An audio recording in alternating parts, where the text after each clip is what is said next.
Okay, some wise words there from Sheila Cannon, our Director of Library Services, and I certainly hope that we can fulfil some of those ambitions that she stated there.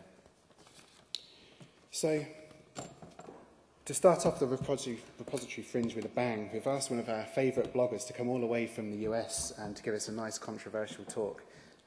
So Dorothea, to come up. I'm sure many of you will actually know and heard of Dorothea through her blog, Caveat Lector. But for those of you who don't know who she is, Dorothea Salo has been running institutional repositories for a number of years now, first at George Mason University and now currently at the University of Wisconsin. She has written and spoken internationally on scholarly communication and open access, as well as design and usability.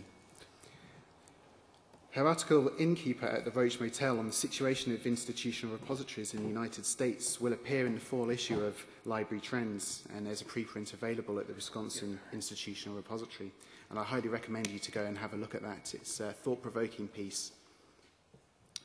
So Dorothea holds a master's degrees in Spanish and another in Library and Information Studies from the University of Wisconsin at Madison.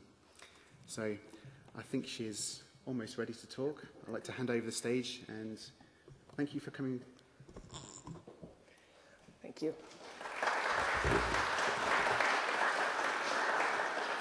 Extremely gracious, thank you, and completely undeserved introduction. And thank you also to Robin Rice for the opportunity to be here in lovely Edinburgh and in this marvelous, marvelous setting and a brilliant gathering. Thank you all for being here.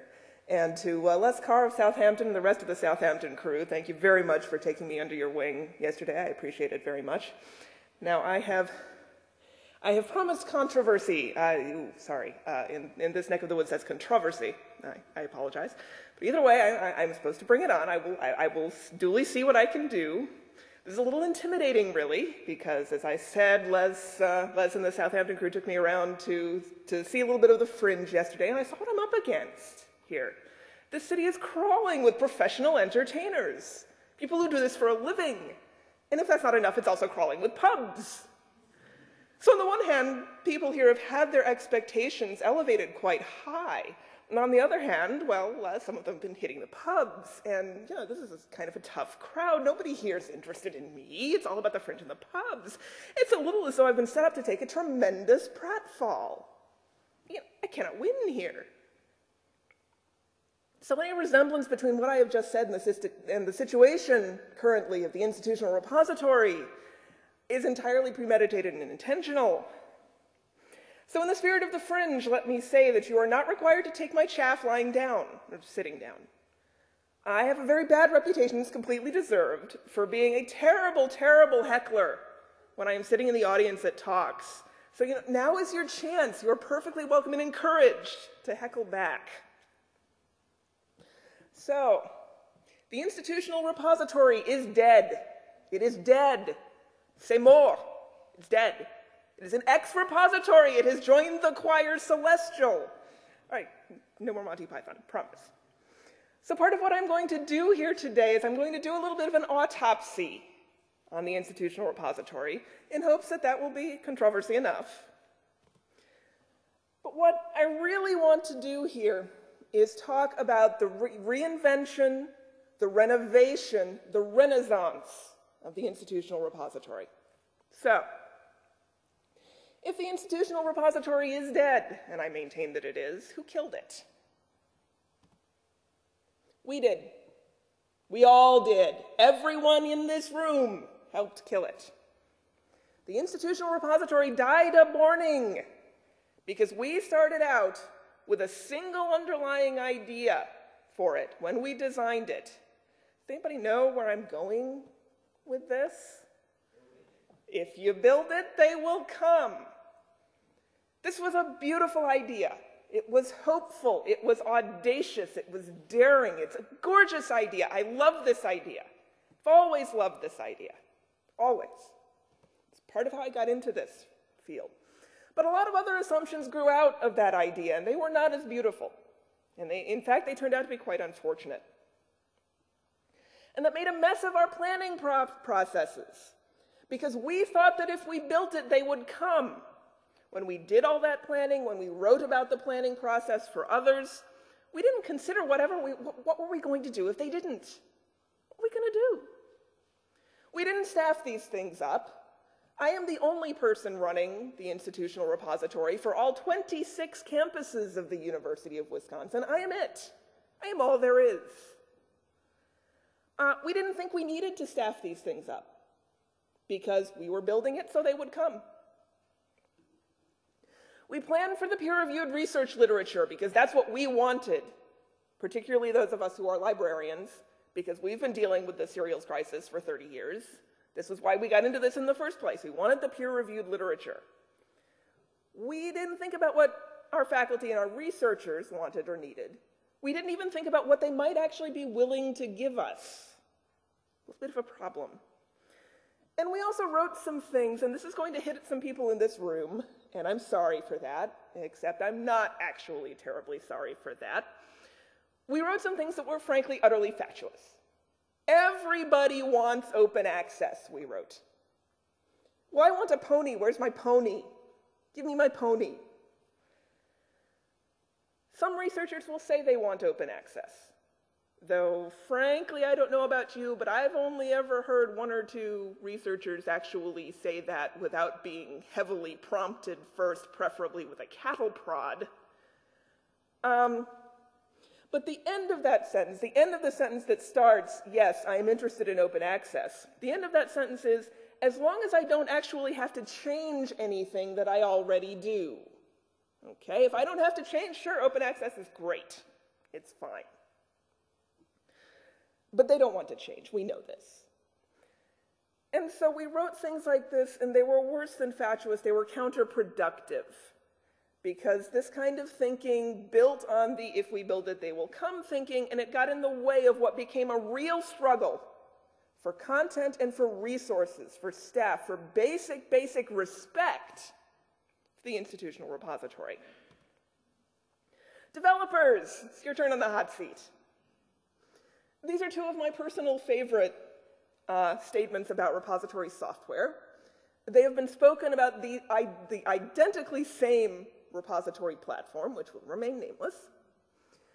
You know, we didn't need customized solutions for anybody because we were assuming that institutional repositories were about self-archiving and open access, and everybody wants open access, right?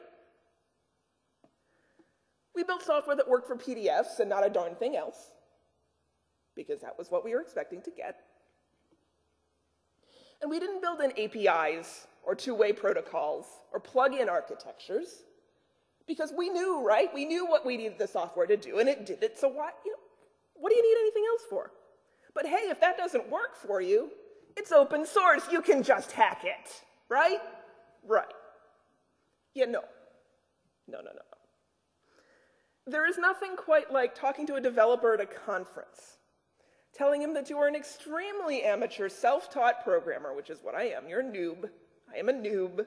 I'm happy to admit that. But you'd like to contribute something to the repository platform that you use. And so you ask, all right, Mr. Developer, what can I do that's easy?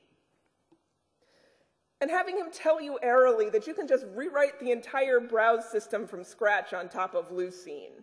You can do that, right? This happened. This happened to me. Cross my heart, hope to die, it happened. It's just that some of these people have an extremely strange notion of what amateur means. Yeah. And then there's just some general silliness, because I'm a librarian and I worry about these things. Nobody else does, but I do. About Dublin Core being all any reasonable person needs, and the notion that we shouldn't give people things like document versioning, even though they're actually asking for document versioning, because things like document versioning don't fit into our narrow little conception of the institutional repository universe. All we want is the final product, that peer-reviewed, that PDF of the peer-reviewed literature. That's all we want. That's all we're interested in, so that's all we need to build for. And after all, our software and services don't actually have to satisfy anybody, don't have to make them happy. Why? Why not? Because everybody wants open access. You see how this works? It's really pernicious. A lot of this boils down to a single assumption that just crippled us. It just crippled us. I don't need to add to this, except to say again that it's a really nice idea. It's a great idea. There's nothing wrong with it as an idea. That idea informed what we built. Everybody wants open access. If we built it, they will come. It was a wrong idea. It was mistaken. So we built it. Software and workflows and policies and procedures, and they did not come. They did not. Now, to us here at this gathering, this is probably not news. I have not said anything here that is novel to most of you. But there are a lot of people to whom this is still news. Our top library administrators, a lot of them have not realized this. Some of the top thinkers in open access have not figured this out yet. I don't know where they live. I don't know where their heads are, but not in the game, let me tell you. Some of the programmers who are making our software, this appears to be news to them. Hi, guys. The thing is, though, none of them, not the top library administrators, not the programmers, not the top open access thinkers, they don't get blamed when repository uptake is low. Who gets blamed? People like me. I do. The service that I am the official public face of, my title is Digital Repository Librarian. The service that I am the face of fails, falls flat on its face. And sure, it doesn't have all that much to do with me. The service was built on mistaken assumptions from the start, long before I came on the scene. But realistically, who are these people going to look at? Who else is there? They don't know you people. They know me. And that has consequences. I started in my current position about a year ago March. And previously, as you heard, I was at George Mason University doing very much the same thing. But a year ago March, I started at Wisconsin.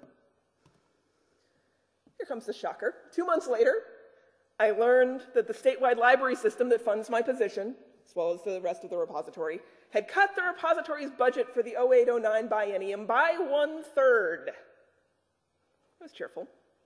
Essential infrastructure in the digital age, says Mr. Clifford Lynch of the Institutional Repository. Yeah, real essential.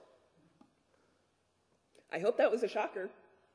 If it wasn't, I'm extremely disappointed. Now, I don't think these two events are connected in any way except temporally. I don't think so, but yeah, who knows? Who knows? Maybe they knew I was trouble. Yeah, this is possible, because I am trouble. But anyway,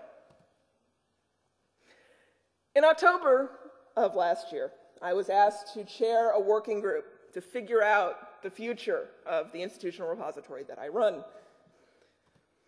Oh, and incidentally, they told me to figure out how they were going to fund me, which of course is tantamount to making me tell them why they should fund me at all.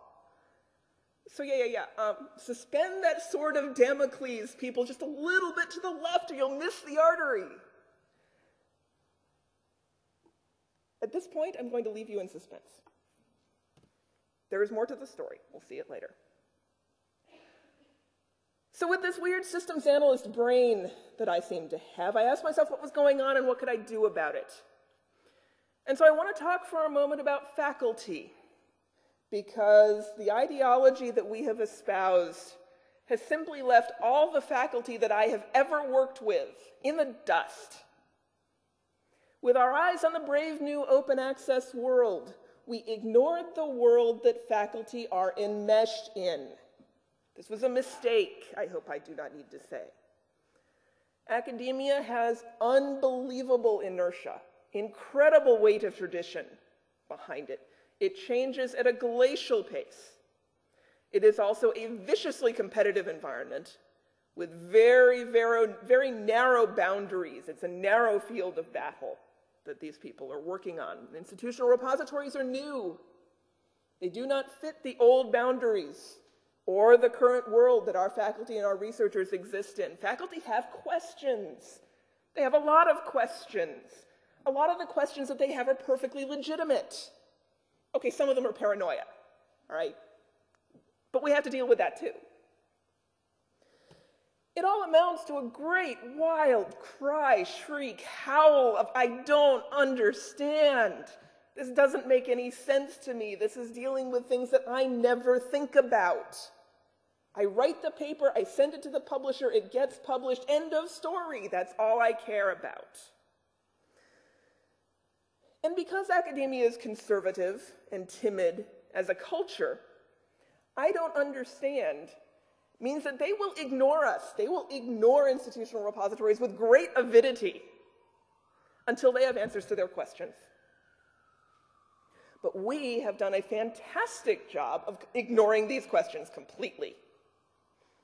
And you know, we want these people to hand off their professional lives, their entire handiwork to us.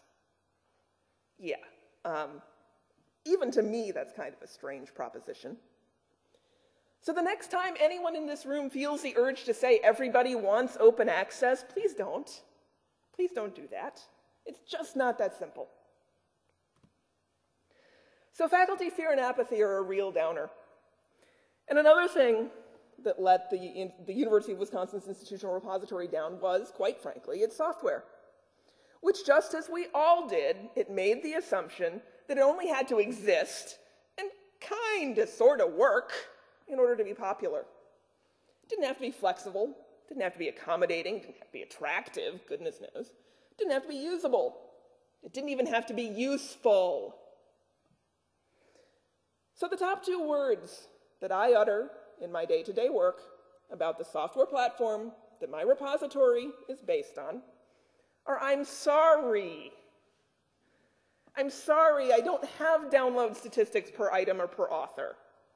I'm sorry I can't manage the versions of your article for you. I'm sorry there's nothing I can do with your dynamic website or your CGI application. That has happened.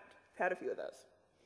I'm sorry the software won't let you edit your metadata after you've finished your deposit. I don't have any personal problem with you doing it. The software won't let you. I'm sorry, and this goes beyond the software, I don't have any resources to digitize your analog materials. Yes, I know that you straddle the divide. I know you have some born digital stuff, and I know that you've got some stuff in print, but there's nothing I can do about it. I'm sorry I can't display your beautiful scanned book pages in a page-turning application. My software doesn't do that.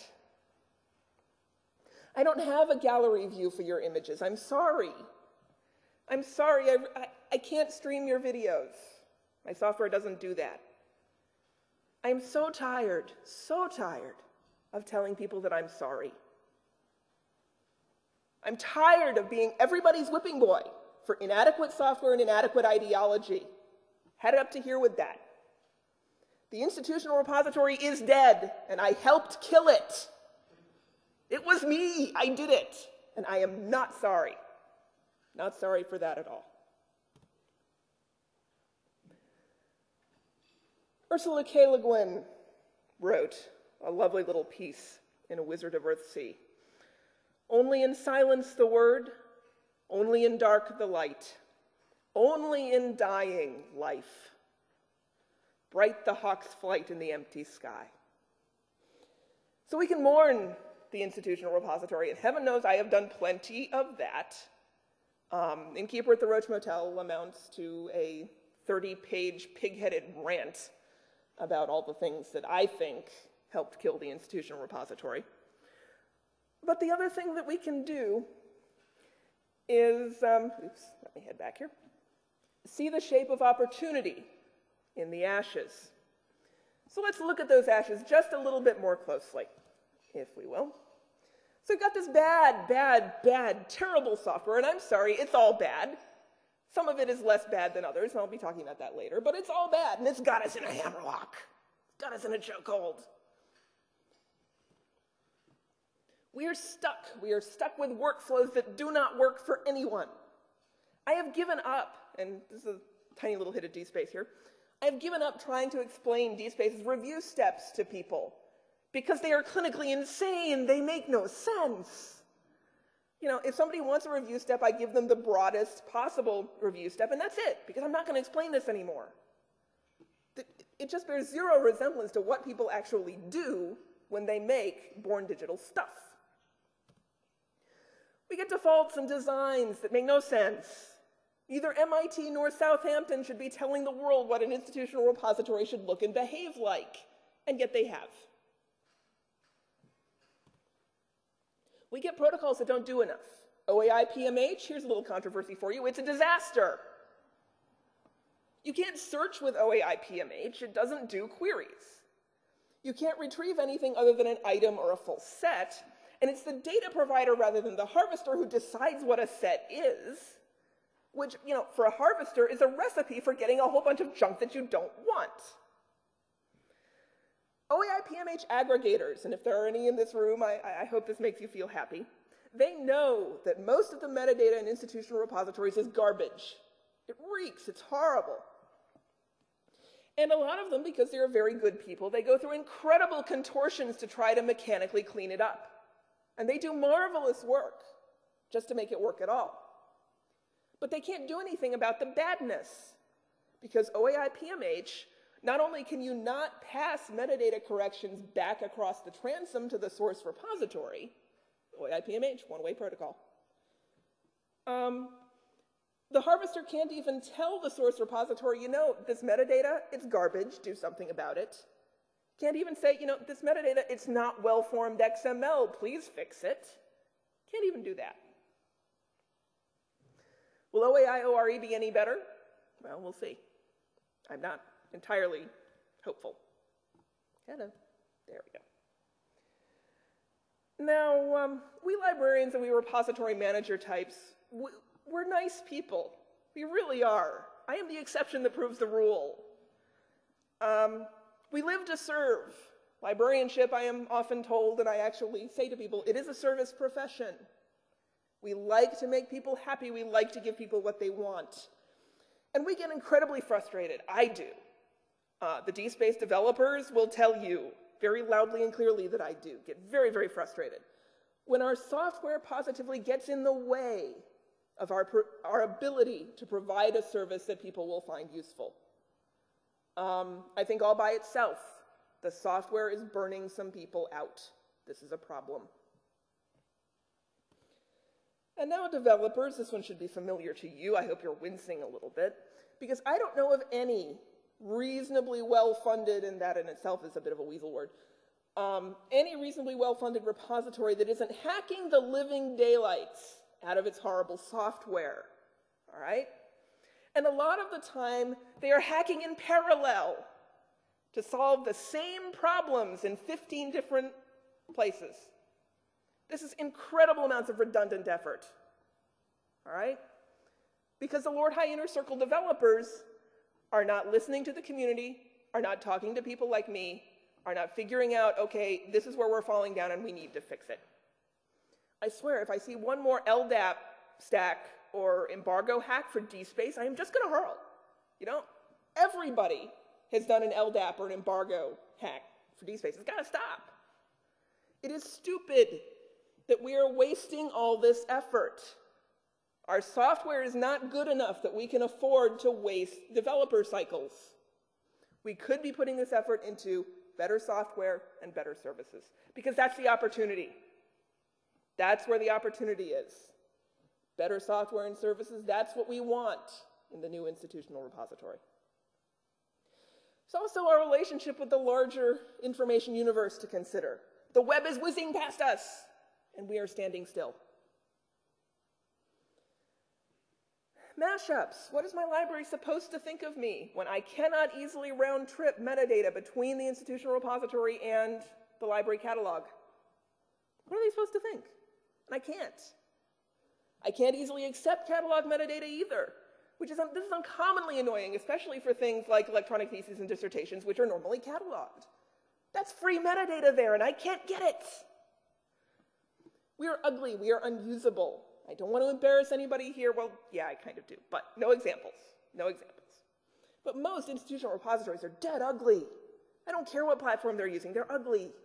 I went to a user experience conference once where research was presented indicating that people form lasting impressions of a website, whether they trust it, whether they want to use it, in under a second. less than a second, based on the design, based on what they see. Oh boy, folks, if that is true and I believe it, no wonder the institutional repository is pushing up the daisies. We're missing opportunity here because of all this. We're missing opportunities to make ourselves useful and appealing. We cannot afford that. Arguably, we never could, but we're in the situation we're in. So here's a place where we can make it better. And then there's us. There's a lot of us these days. And we have a lot of different titles. We report to different people. We have different priorities, and we don't all speak the same language.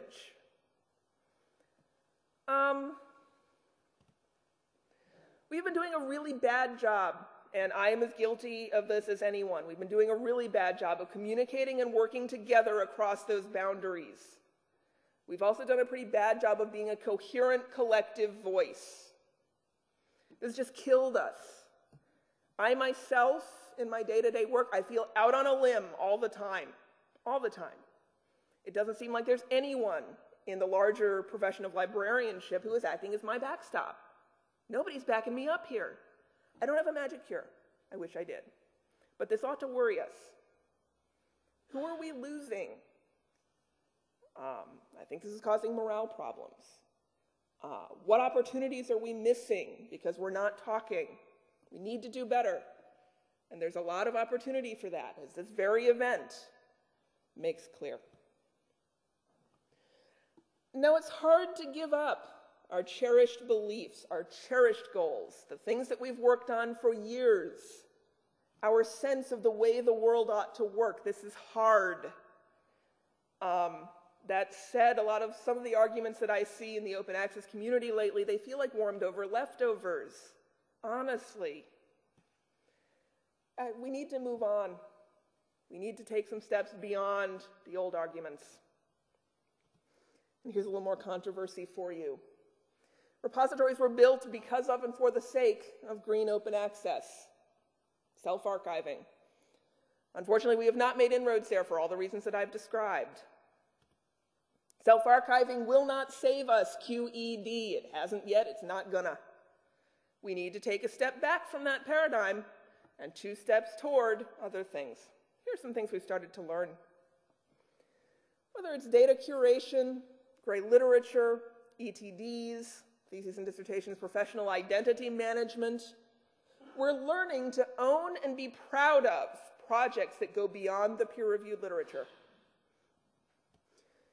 In a larger sense, that means that we're looking at a lot more of the research projects than the final publications. And we're discovering that there's gold there. There's real gold for us. Gold that's a lot easier for us to pan for, because the processes that faculty are used to have never harvested it before, never taken heed of it before. So there's opportunity. Faculty don't have the same preconceptions, the same habits that they have surrounding their published literature, so we don't have to break down those preconceptions. This leads to a reconceptualization of green open access, and it's worth pointing out, because I've heard this accusation, that we're not walking away from open access just because we're stepping beyond it. We're just being a little bit more strategic in how we approach it. Faculty have shown us that they don't care about open access per se. So we're trying to find things to give them that they do care about, and that achieve open access almost as a byproduct. If we're part of the process, ab initio, from the beginning, we have a lot more opportunity to get our hands on the results. And whatever works, so that we accomplish our goals. A problem I run into a lot where I am is the whole silo thing. We have the institutional repository on one hand, and we have our digital library platform on the other, and honestly, they contain a lot of the same kinds of stuff. I have images, they have images. I have conference proceedings, they have conference proceedings. I have faculty research, they have faculty research. You see how it goes. But when a project comes up, whether it goes to me in the institutional repository or to the digital library platform, it's a decision that's frankly made on really flimsy and bizarre grounds. It ought to be made based on which platform will do the best job presenting and preserving the content. That should be a no-brainer. But instead, and I'm not going to get into this, we have an entire mishmash of politics and procedures, and some of it is just rank snobbery and things like that. I'm sure a lot of you are probably familiar with this process, and it's really just silly. Ideally, it ought to be about the stuff. We want to do a good job with the stuff. We shouldn't care where it lives. We shouldn't care about the platform. But that's not the world. That's not the world as it exists today. Most of our stuff is still locked in silos. We have to learn, and we're starting to learn this, to be profligate with our stuff. Spread our stuff across the universe. We focus so hard on acquiring it that we've ignored all the other things we could be doing with it. And we focus so hard on where it lives that we're ignoring what we can do besides warehouse it. It's just long, long, long past time to step back from that and toward other things. Especially the role of helper. Because if we're going to overcome that great, huge, I don't understand bubble that I talked about as being the topmost thought in faculty minds, we're going to have to do a lot better than, here's an institutional repository, please fill it. And, the kind of help that I envision, whether it's copyright help, and goodness knows faculty need that, file format help or data management help, it's got to happen on an institutional level. We have no choice there. Because national and disciplinary repositories do not have the reach, they do not have the staff, they do not have the patience to deal with faculty one-on-one to resolve these things. So what is it that's beyond the silo? What is it that's two steps beyond? The service. The service. When I go to conferences around institutional repositories, and I've been to quite a few by now, I see a lot of cool demos. Wow, do I see stuff that I want to have. Oh, please, can I have this? Look at this GIS mashup. Isn't it gorgeous? Look at those researcher pages. Wow, they're keen. Look at this automated conversion tool. Excellent. Great for preservation. But that's all I can do. All I can do is look wistfully. Half the code written won't work on my repository platform. Yeah, I'm out of luck. Half of the remaining code is some kind of grotty hack that my systems administrator will quite rightly, quite appropriately turn up his nose at. You can't put that on, no, that's not going on my server, Half of what's left is not going to be supported on the next version of my platform. Forget about it. Half of what's left is, well, not a whole lot. So I look. This is broken, folks. This is broken. A very few of us are leaping ahead to do great things with institutional repositories, and that's fantastic. That's great. Most of us are spinning our wheels. We've got to step back from this inner circle million hack development model that we are stuck in, because it's not helping us, the great mass of us, the great mass of people like me. We need to step forward, step beyond, to component-based software, small pieces loosely joined, that enables faster innovation, that actually spreads, gets beyond the people who are doing the innovation, instead of forming the basis of one really cool demo at one institutional repository conference and then dying. This is about more than code. The other thing that we've done a really bad job of mainstreaming is our knowledge about what works and what doesn't. Just last May, I presented at a conference, so a few months ago, as a favor to a friend.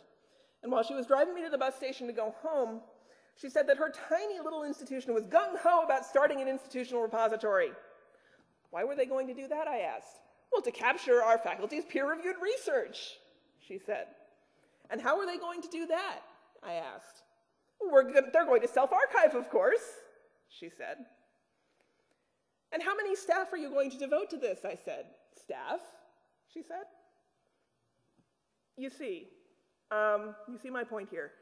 How many more people, how many more institutions are we going to let stumble all over themselves and fail before we spread our knowledge? Because when they fail, we fail. At ACIST Annual last year, I met a librarian friend who talked about their fledgling thesis and dissertation, electronic thesis and dissertation program. The library management there was 100% behind ETDs, thought that was wonderful. But according to her, her boss said, "This won't be one of those institutional repositories, right?" Because, everybody knows they all fail. Bringing that back to me again, how am I supposed to advocate for a service that has got those kinds of headwinds blowing against it in my own profession? What am I supposed to do? And with that, let's return to our old friend, the shocker slide. I want to finish the story now. I think we're ready. At a meeting in March, and Les Carr can back me up on this because he was there, the super amazing working group, they're fantastic people that I was chairing, looked at the problems that the repository was facing, very honestly, and everything that I've laundry listed here came out, and they said, okay, why do we even have this thing? We have a fantastic digitization and digital library program with a great faculty response. We're looking at moving its storage platform to more flexible software. For those of you who are interested, it's Fedora Commons. And, the institutional repository silo only confuses people, so let's kill it. Stab it in the back. Make it dead. Put the content in with the rest of the digital library. Oh boy, that's a step back, you would think. But no, you don't have to tell me twice that I can stab DSpace. I'm happy with that. So we turned in a draft report this month in which we suggest that the repository should rise from the ashes as something that might actually, be helpful to people. The exact shape of that, well, we don't know yet. We've suggested a lot of things: ETDs, copyright training, born digital materials management, data management, digitization training. I don't know what's going to stick. That happens way above my pay grade. But I'm confident something will. I'm confident that something will stick. Because we're not talking about the silo, we're talking about the services, we're talking about the solutions that we can provide. So on that hopeful note, I want to offer some ideas on what I think the reborn repository will look like, and for some bizarre reason that I don't understand, my thoughts fell into words starting with H. The content is out there. It is out there, Scully. It's in SlideShare, it's in Site You Like, it's on WordPress.com, it's on faculty's individual websites, it's in course management systems, it's in disciplinary repositories. It's there, that's where it is. And we've got to stop pretending that they're going to stop putting it there and start putting it in IRs. Because I'm sorry, they're not. They are not. So why aren't we harvesting it? Why aren't we intercepting it on its way there? Why aren't we picking it up once it appears there? Let's go with the flow. Well, but there are some challenges. The first challenge is automating it, because it cannot be a manual process. We do not have the human resources to even think about that. So we need APIs.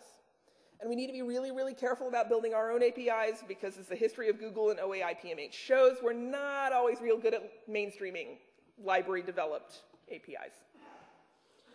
Second challenge is rights, and it can be even more annoying than you would think. Take a hosted blog on something like Blogspot or WordPress.com. The blogger owns the content. There is not a problem there.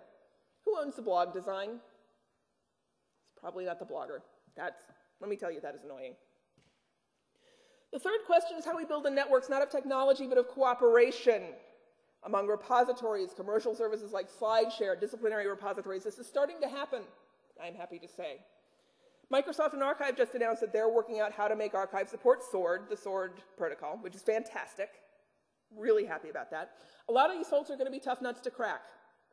It's going to take sustained pressure to make something like the Social Science Research Network see reason. Those folks see the content that they attract as their chief business asset, and they guard it like the crown jewels. We are going to have to convince them that working with us benefits them. It would be nice if we could do that sincerely, without some of the strong-arm tactics and bloviation that have marked our relationships with publishers and even with faculty. Last challenge is purely technical, but we cannot ignore it because of the incredible social pressures operating on faculty. We need statistics exchange and compilation. It is not fluff. It is not insecure ego boosting. All right? This is important, and it is not optional. It's also time to heal some wounds that we left in our mistaken haste. Our metadata, it is a disaster, people. I could go on and on about how that affects end users, but I'm sure some people sitting out there today are rolling their eyes at this because Google rules all and metadata doesn't really matter, right? Yeah. That's not what I'm on about here. Bad metadata gives us a credibility problem inside our own communities. It looks really, really bad to libraries. Really bad. It looks bad to faculty. Even to faculty who think that authority controls the administration reigning in their local department chair. What looks bad to both technologists and librarians, and deservedly so, is that our technologies didn't make any provision for fixing bad metadata. We're swapping it around all over the place. We're not fixing it. This is a solvable problem. Let's solve it. We also need to heal some of the bizarre dislocations that make us unattractive to faculty depositors. A faculty member brings me some CD-ROMs and a pile of paper. There is nothing I can do. Can't do anything with the paper, but that's ridiculous. It's part of the same problem, which is dealing with their stuff. For our next trick, we can ease the worries that faculty have of putting their stuff in so many different places. Unified Statistics is part of that, but so is an exchange mechanism so that faculty who job hop can take their publications with them because they want to. As I hinted previously, we also have a silo problem. The more that we can do to align ourselves with other efforts, the more support we will have and the more useful we can be. And we need to be part of the larger web. We haven't been up till now. We need to be. Finally, I want to give everyone here permission to say that institutional repositories have not been a sterling success so far. It's all right. It's okay. Don't be scared of that. Don't hide from it. Don't try to cover it up because we can't move forward if we're still saying that. So I'll just say it. The institutional repository is dead. See? Not so hard. But that does mean we have some fences to mend and some credibility to think about how we're going to restore. Honesty can only help with that. Additionally, I'm here to tell you that we've got a serious morale problem among the ranks of people like me. And it's sort of hidden because the other thing about institutional repository managers is that as a class, and with certain exceptions, we're afraid to speak up, like I said, with exceptions. We don't want to ignore that because we need each other, so let's heal it. We built it, they didn't come. We were bruised by that because there's a lot of wonderful idealism running around in repository circles. We can refocus that idealism, I think. Instead of saying open access is useful to the world, we can say that we, as institutional repository developers and managers, are useful to our administrations and to our faculty. It's the same idealism, but the way it works itself out in the world is very different. We don't totally know how we're going to do that yet. But there are a lot of opportunities, and I expect to see some of them discussed here. Data management curation is coming onto the horizon. A theme I've heard over and over again is that early intervention in the research process is necessary to do this right. Add-on services. With all the current and future mandates coming down the pike, we have the somewhat unappetizing potential situation of an individual researcher having to get their stuff to 2 or 3 or 5 different repositories. Are they going to be happy about this? No, they're not. So what can we do? We build a local service, institutional service, that gets their stuff where it needs to go and snags a copy for us while we're at it. Here's the real radical suggestion. We don't need to know right now what services we're going to be offering. Historically, we've drawn a real tight line around them. And that's been a problem for us. We have talented people running these repositories. Let's turn them loose. We'll get preservation. We'll get open access. What else will we get? I don't know. Let's find out. My last H is hope. Good things are happening. We should celebrate them. Funders are not backing down, which gives us opportunity to help faculty who may never touch the IR. That's not a downer. That's helpful because we're focusing on the people, not the silos, remember. We have examples. Southampton, Imperial College, Harvard, Stanford. Faculty are monkey see, monkey do people. So trailblazers matter. Librarians are starting to push past our laser-like fixation on the end product of the research process. This is great. Programmers are moving toward additional flexibility in their platforms. This is great. Standards development communities have been participating as well. And finally, just the fact that I, of all people, am standing up here before you right now indicates that we're willing to ask ourselves hard questions and rethink our earlier assumptions. We have not always been willing to do that, and that is hopeful.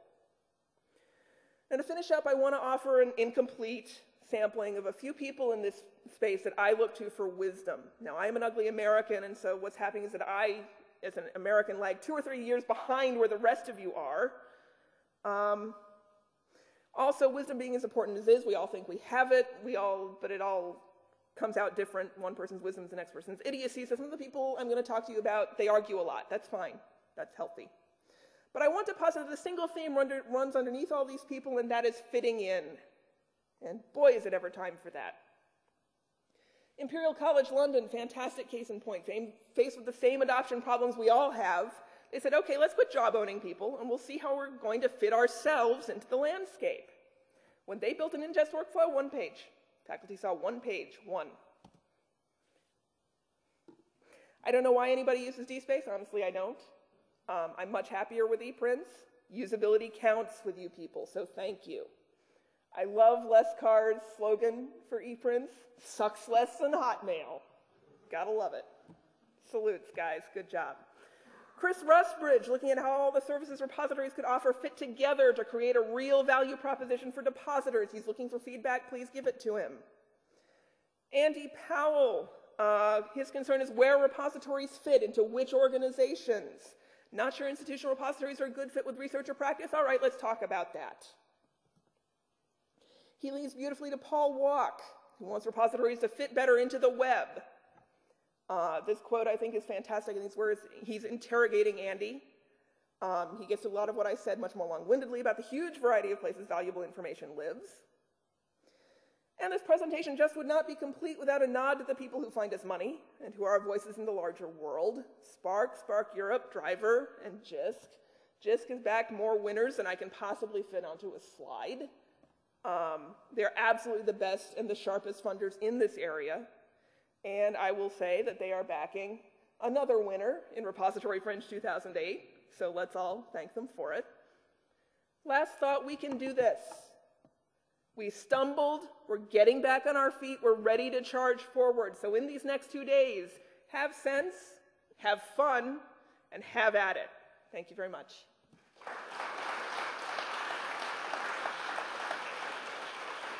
Sorry about that.